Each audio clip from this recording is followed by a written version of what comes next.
రేపటి నుంచి మీ ఇద్దరి మధ్య ఏ గొడవ జరిగినా ఆ గొడవ వల్ల నా పరువు పోయినా గుర్తెట్టుకో, నీ బతుకు నా చేతిలో చేతపడి బొమ్మేరో.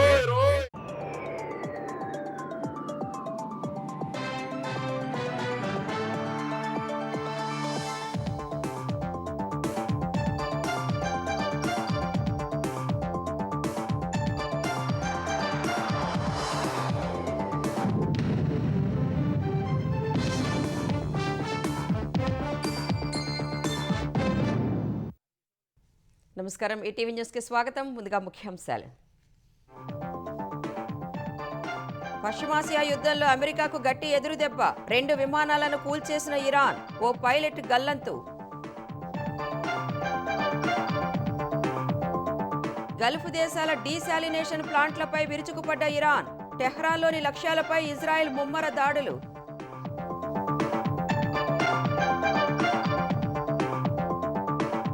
భారత నౌకాదళం అమ్ముల పొదిలో మరో కీలక అస్త్రం, అణుశక్తితో నడిచే జలాంతర్గామి ఐఎన్ఎస్ అరిదామన్ జలప్రవేశం.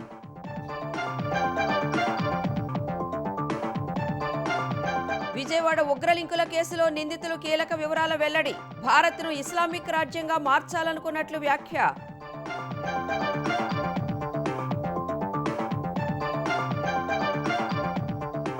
క్షేత్రస్థాయిలో బాగా పనిచేస్తేనే పార్టీ ప్రభుత్వంలో ప్రాధాన్యం, ప్రజల చుట్టూ తిరగాలని శ్రేణులకు చంద్రబాబు హితబోధ.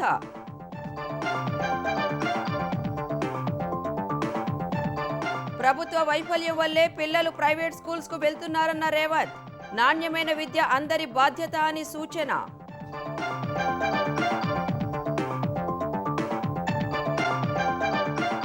ప్రేమ విఫలం నేరం కాదన్న తెలంగాణ హైకోర్టు, మోసపూరిత ఉద్దేశం ఉందంటే ఆధారాలు చూపాలని స్పష్టీకరణ.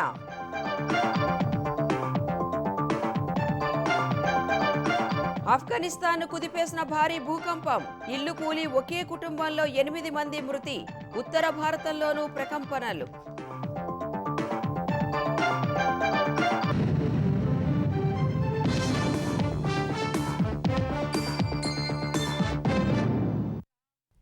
పశ్చిమాసియాలో యుద్ధం మరింత ముదురుతోంది. అమెరికాకు చెందిన 2 యుద్ధ విమానాలను ఇరాన్ సైన్యం కూల్చివేసింది.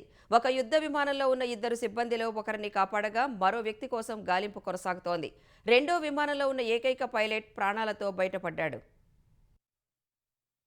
ఇరాన్తో అమెరికా, ఇజ్రాయెల్ చేస్తున్న భీకర యుద్ధంలో కీలక పరిణామం చోటు చేసుకుంది. గత 5 వారాల్లో తొలిసారిగా అమెరికాకు చెందిన 2 యుద్ధ విమానాలు ఇరాన్ భూభాగంలో కూలిపోయాయి. ఇరాన్పై పట్టు సాధించామని అమెరికా అధ్యక్షుడు డొనాల్డ్ ట్రంప్ ప్రకటించిన 2 రోజులకే అమెరికాకు చెందిన F-15E స్ట్రైక్ ఈగిల్ యుద్ధ విమానాన్ని ఇరాన్ సైన్యం కూల్చేసింది. ఈ విమానంలో 2 సిబ్బంది ఉండగా ఒకరిని అమెరికా దళాలు రక్షించాయి. 2వ వ్యక్తి ఆచూకీ ఇంకా తెలియరాలేదు. ఆ వ్యక్తి కోసం గాలింపు కొనసాగుతోంది. అదే సమయంలో మధ్యప్రాచ్యంలో మరో అమెరికా యుద్ధ విమానం కూడా కూలిపోయింది.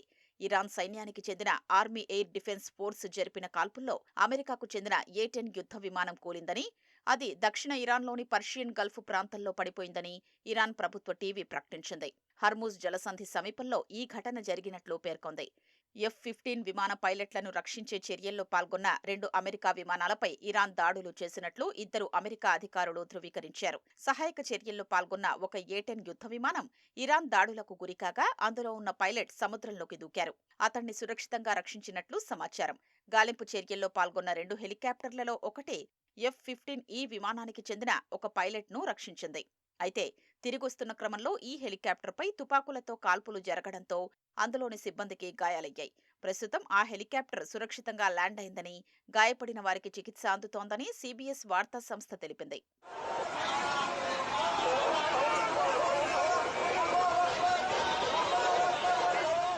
మరోవైపు ఇరాన్ గల్ఫ్ దేశాల ఇంధన మౌలిక సదుపాయాలే లక్ష్యంగా దాడులు చేస్తోంది. కువైట్లోని మినా అల్ అహ్మదీ చమురు శుద్ధి కర్మాగారంపై ఇరాన్ దాడి చేయగా పెద్ద ఎత్తున మంటలు చెలరేగాయి. గల్ఫ్ దేశాలకు తాగునీటిని అందించే డీశాలినేషన్ ప్లాంట్లపై కూడా ఇరాన్ దాడులు జరిగాయి. అటు ఇజ్రాయెల్ ఇరాన్ రాజధాని టెహరాన్లోని లక్ష్యాలపై దాడులు కొనసాగిస్తోంది. టెహరాన్లో పెద్ద ఎత్తున పేలుళ్ల శబ్దాలు వినిపించాయని మీడియా ప్రతినిధులు తెలిపారు.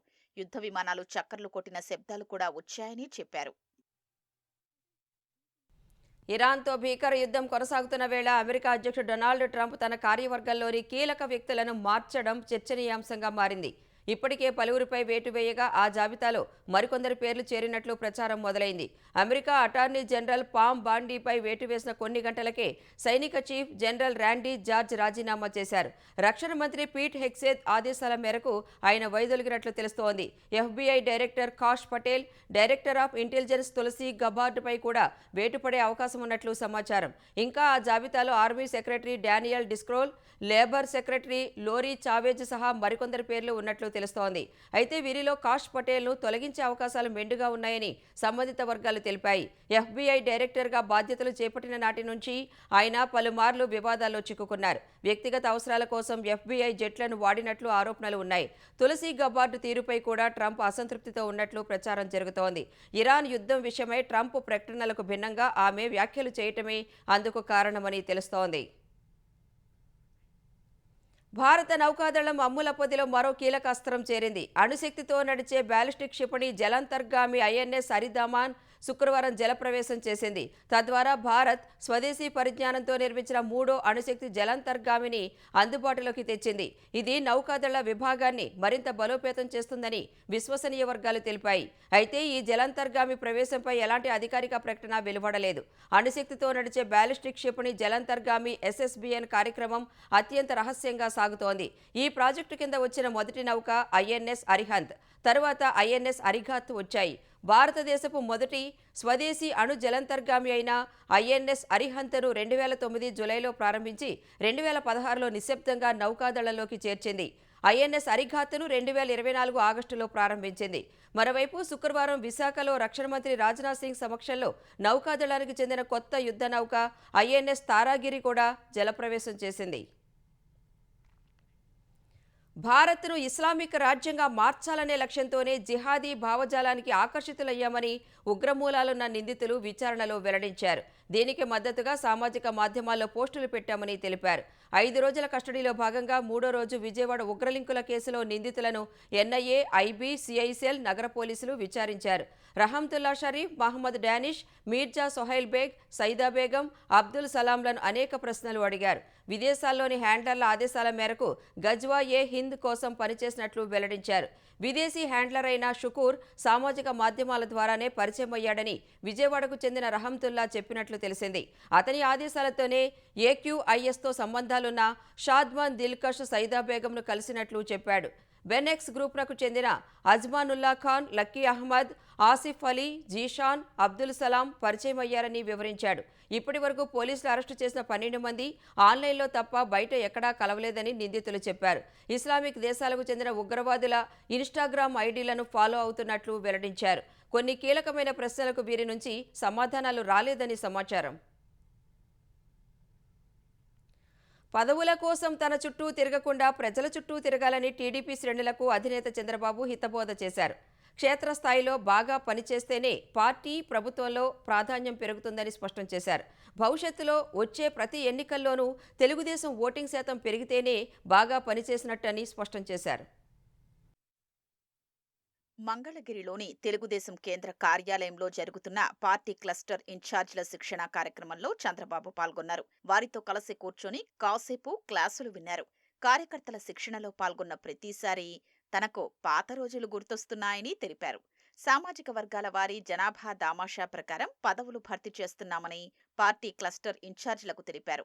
క్షేత్రస్థాయిలో బాగా పనిచేస్తేనే పార్టీలో, ప్రభుత్వంలో ప్రాధాన్యత పెరుగుతుందన్న చంద్రబాబు వచ్చే ప్రతి ఎన్నికల్లోనూ టీడీపీ ఓటింగ్ శాతం పెరగాలన్నారు. అప్పుడే బాగా పనిచేసినట్టని స్పష్టం చేశారు. ప్రభుత్వం చేస్తున్న సంక్షేమ కార్యక్రమాలకు కార్యకర్తలు ఓనర్షిప్ తీసుకుని క్షేత్రస్థాయిలో ప్రచారం చెయ్యాలన్నారు. ఆర్థిక ఇబ్బందులు ఉన్నా ప్రజా సంక్షేమమే ముఖ్యమని భావించి మేనిఫెస్టోలో ఇవ్వని హామీల్ని కూడా అమలు చేశామని తెలిపారు. వైసీపీ హయాంలో 9 సార్లు విద్యుత్ ఛార్జీలు పెంచి ప్రజల్ని వేధిస్తే కూటమి అధికారంలోకొచ్చాక ముందెన్నడూ లేని విధంగా యూనిట్కు 13 పైసలు తగ్గించామని వివరించారు. త్వరలో యూనిట్కు ₹19 తగ్గిస్తామని వెల్లడించారు. సూర్యఘర్ పథకాన్ని సద్వినియోగం చేసుకుని ప్రజల్లోకి తీసుకెళ్లారని సూచించారు.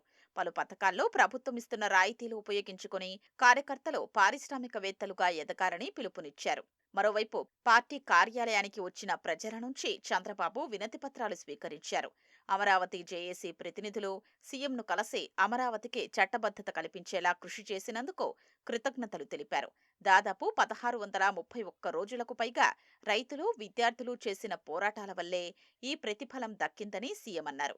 ఏపీకి రాజధాని లేకుండా చెయ్యాలని కుట్ర పన్నిన జగన్ రెడ్డి ఇక ఎన్ని జన్మలెత్తినా అమరావతిని కనీసం తాకలేరని స్పష్టం చేశారు. ప్రపంచ స్థాయి రాజధాని నిర్మాణంతో ఆంధ్రప్రదేశ్ భవిష్యత్తుకు బలమైన పునాది పడబోతోందని తెలిపారు. ప్రభుత్వ వైఫల్యం వల్లే తల్లిదండ్రులు పిల్లల్ని ప్రైవేటు విద్యా సంస్థలకు పంపిస్తున్నారని ముఖ్యమంత్రి రేవంత్ రెడ్డి అన్నారు. విద్య అందరికీ అందుబాటులో ఉన్నప్పటికీ నాణ్యత ఉండటం లేదన్న ఆయన ఆ వ్యవస్థను గాడిన పెట్టేందుకు రాజకీయాలకు అతీతంగా అందరూ ప్రయత్నించాలని పిలుపునిచ్చారు. ఏఐ సునామీతో వైట్ కాలర్ ఉద్యోగాలు పోతున్నందున ప్రత్యామ్నాయంగా మరిన్ని బ్లూ కాలర్ జాబులు సృష్టించాలని కోరారు. రంగారెడ్డి జిల్లా ఇబ్రాహీంపట్నంలో ఏవిఎన్ లేక్ ఫీల్డ్ గ్లోబల్ స్కూల్ను ముఖ్యమంత్రి రేవంత్ రెడ్డి ప్రారంభించారు. ఈ కార్యక్రమానికి కేంద్ర మంత్రి కిషన్ రెడ్డితో పాటు పలువురు తెలంగాణ ప్రజాప్రతినిధులు హాజరయ్యారు. ఈ సందర్భంగా మాట్లాడిన రేవంత్ రెడ్డి విద్య అందరికీ అందుబాటులో ఉన్నప్పటికీ నాణ్యత లోపించిందని ఆవేదన వ్యక్తం చేశారు. రాష్ట్రంలో ఏటా 1,10,000 మంది ఇంజనీరింగ్ పూర్తి చేస్తున్నప్పటికీ సర్టిఫికెట్కు తగిన అవగాహన ఉండడం లేదన్నారు. ప్రభుత్వ పాఠశాలల్లో 6వ తరగతి విద్యార్థులు 3వ తరగతి పుస్తకం చదవలేకపోతున్నట్లు సర్వేలో తేలిందని తెలిపారు. ప్రభుత్వ విద్యా వ్యవస్థ ఎక్కడ గాడి తప్పిందో రాజకీయాలకు అతీతంగా అందరూ ఆలోచించాలని కోరారు. విద్యా వ్యవస్థను గాడిలో పెట్టేందుకు తమ ప్రభుత్వం అనేక చర్యలు చేపట్టినట్లు చెప్పిన రేవంత్ రెడ్డి ప్రతి విద్యార్థిపై 1,08,000 రూపాయలు ఖర్చు చేస్తోందని తెలిపారు. బడ్జెట్లో 8.3% నిధులు కేటాయించినట్లు వివరించారు. తల్లిదండ్రులు పిల్లల్ని ప్రభుత్వ పాఠశాలల్లోనే చేర్చేలా కృషి చేస్తున్నట్లు పేర్కొన్నారు. ఈరోజు తల్లిదండ్రులు 2 సంవత్సరాలు కాకుండే పిల్లల్ని పాఠశాలకు పంపించాలని చదివించాలని ప్రయత్నం చేస్తున్నాం. ప్రభుత్వ పాఠశాలల్లో నర్సరీ, ఎల్కేజీ, యూకేజీ వ్యవస్థ లేదు. 5 సంవత్సరాలు నిండిన తర్వాత 1వ తరగతి నుంచే చేర్చుకుంటామంటుంది. ఉపాధి హామీ కూలీల నుంచి కార్మికుల వరకు పిల్లల్ని నర్సరీ, ఎల్కేజీ, యూకేజీ విద్యకు పంపించాలన్న తాపత్రయంలో ప్రైవేట్ విద్యా సంస్థల వైపు వాళ్ళు ప్రయాణం చేస్తున్నారు. నేను తప్పు పట్టట్లేదు, కానీ ప్రభుత్వం విఫలం చెందడం వల్లనే వాళ్ళు ప్రైవేట్ స్కూల్స్ వైపు వెళ్తున్నారు. అందుకే ఈ సంవత్సరం నుంచి గవర్నమెంట్ స్కూల్స్లో నర్సరీ, ఎల్కేజీ, యూకేజీని కూడా ఇప్పుడు రాష్ట్ర ప్రభుత్వము ప్రవేశపెడుతుంది. నేను నర్సరీ, ఎల్కేజీ, యూకేజీలో పేద పిల్లల్ని ప్రభుత్వ పాఠశాలలకు తేకపోతే 3 సంవత్సరాలు ప్రైవేట్ స్కూల్లో చదువుకున్న తర్వాత 4వ సంవత్సరం మళ్ళీ ప్రభుత్వ పాఠశాలలు చేరడం అనేది జరగదు. ఏఐ తుపానులో వైట్ కాలర్ జాబులు పోతున్నాయన్న సీఎం దేశ భవిష్యత్తు, ఆర్థిక వ్యవస్థ ప్రమాదం దిశగా పయనిస్తోందని తెలిపారు. విద్యార్థుల్లో నైపుణ్యాలు పెంచేందుకు ప్రభుత్వంతో పాటు ప్రైవేటు విద్యా సంస్థలు కూడా కృషి చేయాలని కోరారు. ఈరోజు నాణ్యమైన విద్యను అందించకుండా సాంకేతిక నైపుణ్యాన్ని మన యువతకు నేర్పకపోతే ఈ ఏఐ సునామీలో వీళ్ళు ప్రయోజకులు కాని పరిస్థితి వస్తే ఈ దేశం ఎదుర్కోబోయే సమస్య ఎంత తీవ్రమైనదో ఈరోజు వేదిక మీద ఉన్న మనందరం ఆలోచన చేయాలి. రాబోయే ఏఐ సునామీని ఎదుర్కోవాలి, వైట్ కాలర్ జాబులు పోయిన వాళ్ళని అప్గ్రేడ్ చేసుకోవాలి, బ్లూ కాలర్ జాబ్లకు ప్రిపేర్ చేయాలి అని అంటే ప్రభుత్వం ఒక్కరి వల్లనే సాధ్యం కాదు. ఇలాంటి ప్రైవేట్ సంస్థలు కూడా రాణించాలి. ఇది సోషల్ రెస్పాన్సిబిలిటీ, సోషల్ అకౌంటబిలిటీ. దేశ భవిష్యత్తు తరగతి గదుల్లోనే ఉందని ఏదైతే చెప్పిందో వాళ్ళు ప్రైవేటు, పబ్లిక్ అని చెప్పలేదు. ఏ తరగతి గది అయినా ఆ విద్యార్థుల క్రమశిక్షణ నేర్పి, సాంకేతిక నైపుణ్యం నేర్పి, విద్యను నేర్పితే ఖచ్చితంగా ప్రయోజకుడైన దేశ పౌరుడు అవుతారు. చదువుల కోసం విదేశాలకు వెళ్లాల్సిన అవసరం లేకుండానే దేశంలోనే అంతర్జాతీయ స్థాయి ప్రమాణాలతో కూడిన విద్యా సంస్థలు వస్తున్నాయని కేంద్ర మంత్రి కిషన్ రెడ్డి తెలిపారు. ఇతర దేశాలకు సంబంధించినటువంటి వాళ్ళు ఇప్పటికే వేలాది మంది విద్యార్థులు ఈ రోజు భారతదేశానికి వచ్చి చదువుకుంటున్నారు. మన యొక్క సెంట్రల్ యూనివర్సిటీ తీసుకున్నా, మన యొక్క ఉస్మానియా విశ్వవిద్యాలయం తీసుకున్నా, లేకపోతే అనేక విశ్వవిద్యాలయాలు దేశంలో ఇతర దేశాలకు సంబంధించినటువంటి విద్యార్థులు మన దేశానికి వస్తూ ఉన్నారు.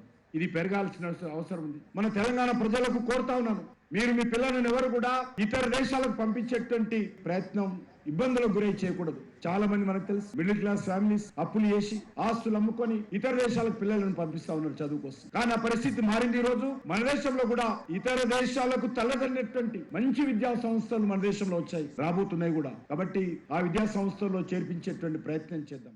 భారతదేశ యువత ప్రపంచాన్ని శాసించే స్థాయికి ఎదగాలని కార్యక్రమంలో పాల్గొన్న ప్రముఖులు ఆకాంక్షించారు.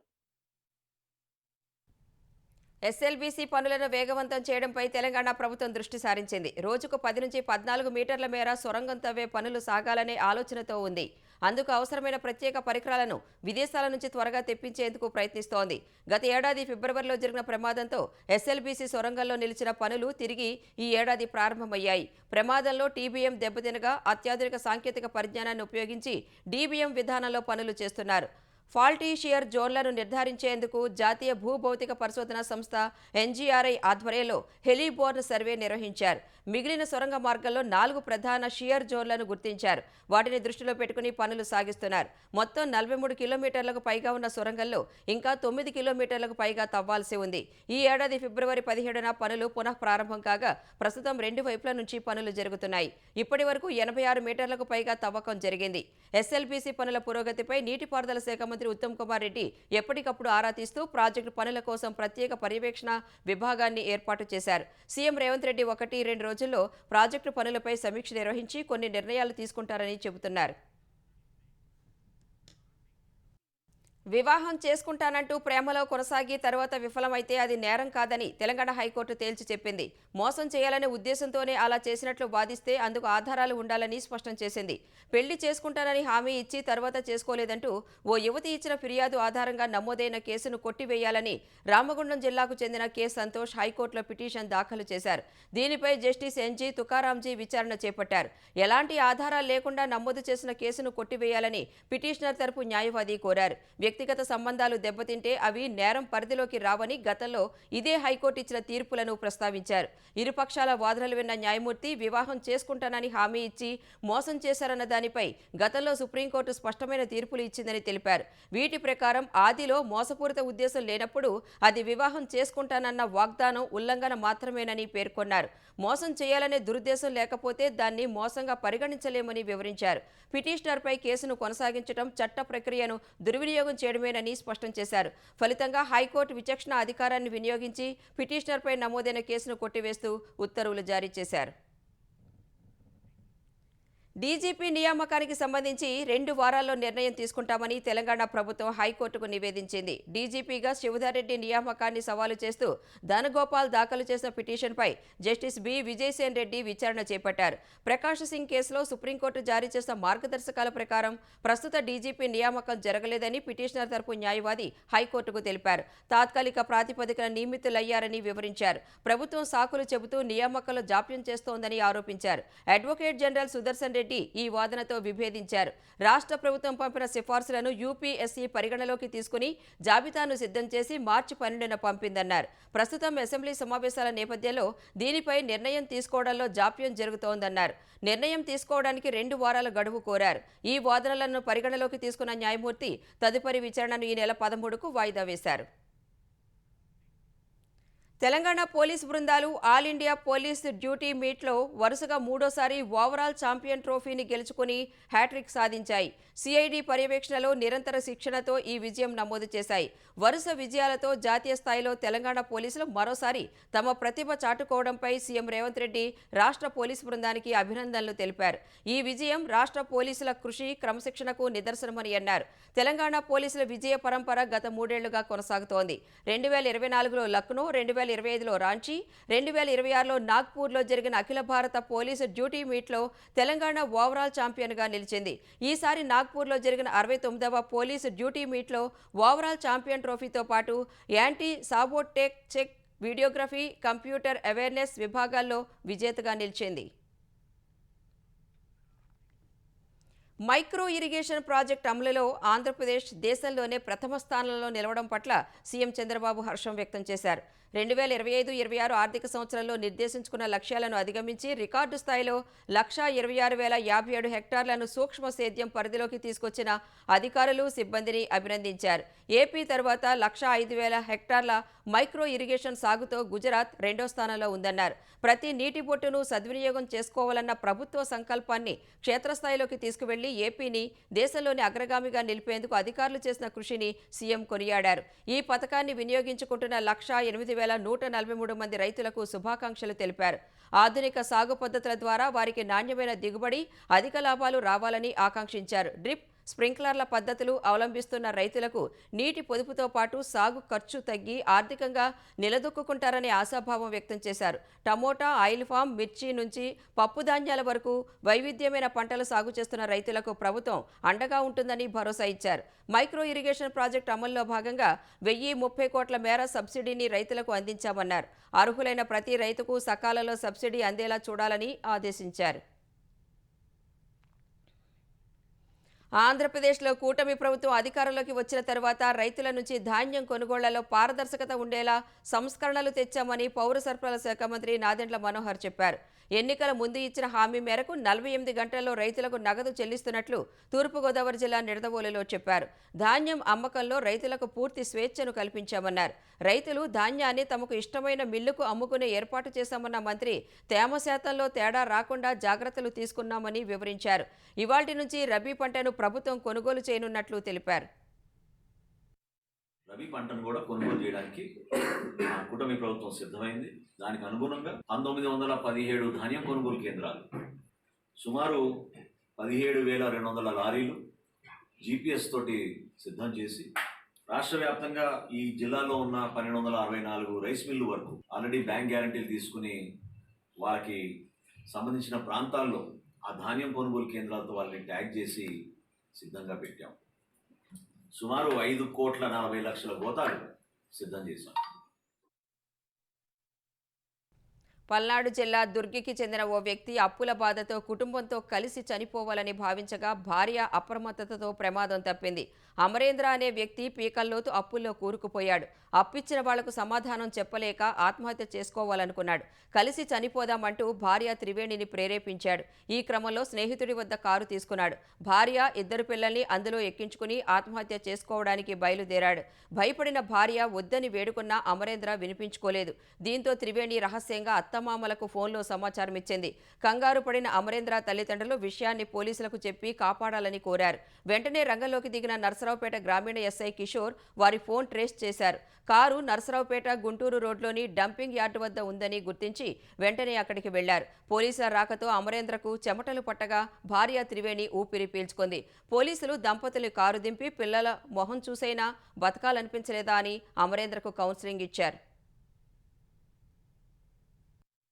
త్రివేణి, ఆమె భర్త అయిన అమరేంద్ర అనేవాళ్ళు తన కొడుకు 5 ఏళ్ల కొడుకుతో 3 ఏళ్ల పాపతో ఆత్మహత్య చేసుకునేదానికి బయలుదేరారని చెప్పి సమాచారం రావడం జరిగింది.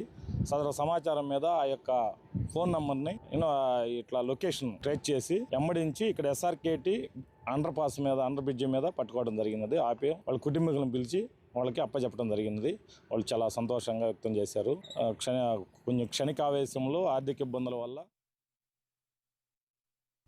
అల్లారు ముద్దుగా చూసుకోవలసిన తండ్రే తన కవల పిల్లల్ని కడతీర్చిన దారుణ ఘటన కరీంనగర్ జిల్లాలో జరిగింది. కరీంనగర్ రూరల్ మండలం జూబ్లీనగర్ గ్రామానికి చెందిన కచ్చు శ్రీశైలంకు 6 ఏళ్ల క్రితం మానకొండూరు మండలం లక్ష్మీపూర్ గ్రామానికి చెందిన మౌనికతో వివాహం జరిగింది.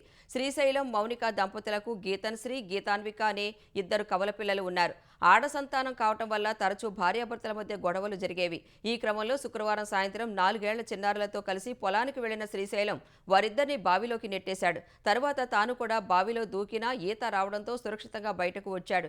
2 చిన్నారుల మృతదేహాలను బావి నుంచి బయటకు తీశారు. పిల్లలను కావాలనే బావిలో తోసి చంపినట్లు కుటుంబ సభ్యులు అనుమానం వ్యక్తం చేయగా స్థానికులు శ్రీశైలాన్ని పట్టుకుని చితకబాదారు. నిందితుడిని పోలీసులు అదుపులోకి తీసుకుని విచారణ చేపట్టారు. తెలంగాణలో నేటి నుంచి 3 రోజుల పాటు పలు జిల్లాల్లో తేలికపాటి నుంచి ఓ మోస్తరు వర్షాలు కురిసే అవకాశాలు ఉన్నాయని వాతావరణ శాఖ తెలిపింది. ఉరుములు, మెరుపులు, ఈదురు గాలులతో కూడిన వర్షాలు పడే అవకాశాలు ఉన్నట్లు పేర్కొంది. మహారాష్ట్ర, కర్ణాటక మీదుగా దక్షిణ తమిళనాడు వరకు ద్రోణి ఏర్పడగా దక్షిణ కోస్తాంధ్ర సమీపంలోని యానాం తీరంలో ఉపరితల ఆవర్తనం ఏర్పడినట్లు IMD తెలిపింది. ఆఫ్ఘనిస్తాన్, పాకిస్తాన్ సరిహద్దు ప్రాంతాల్లో అర్ధరాత్రి భారీ భూకంపం సంభవించింది. భూ ప్రకంపనల ధాటికి కాబూల్లో ఒక ఇల్లు కుప్పకూలి ఒకే కుటుంబానికి చెందిన 8 మంది మరణించినట్లు అధికారులు తెలిపారు.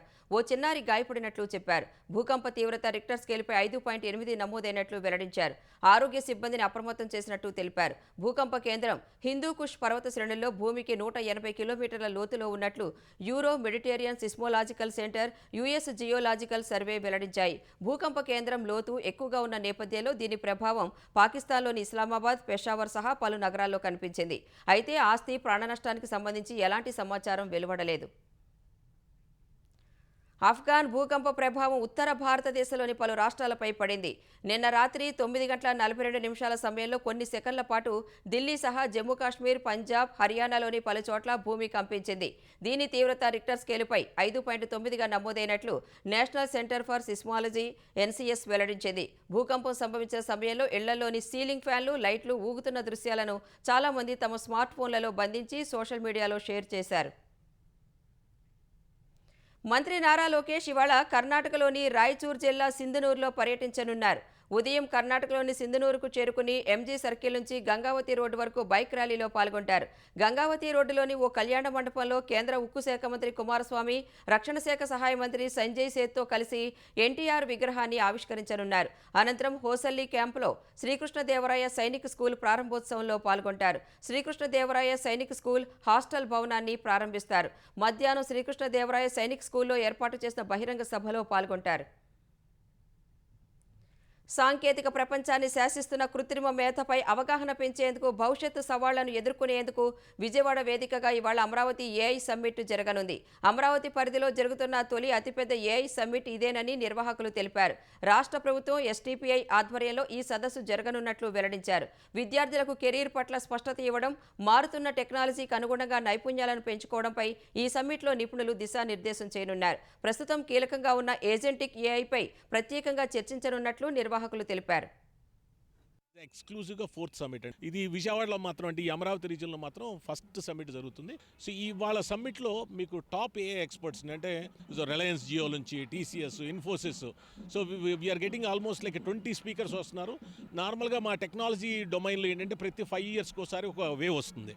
అంటే మీరు చూశారు స్మార్ట్ ఫోన్స్, ఇంటర్నెట్, క్లౌడ్, అలాగా AI అనేది అలాంటి వేవ్ కాదు, అంతకంటే చాలా ఎక్కువ పెద్ద వేవ్ అనమాట ఇది. అంటే దీనివల్ల చాలా బిజినెస్లు మారబోతున్నాయి. సో ఈ చేంజ్ని అందరూ అడాప్ట్ చేసుకోవాలి. సో ఇది మనం అడాప్ట్ చేసుకోలేకపోతే మనం we will be out of the game, అంటే మనం బిజినెస్లో ఉండవు.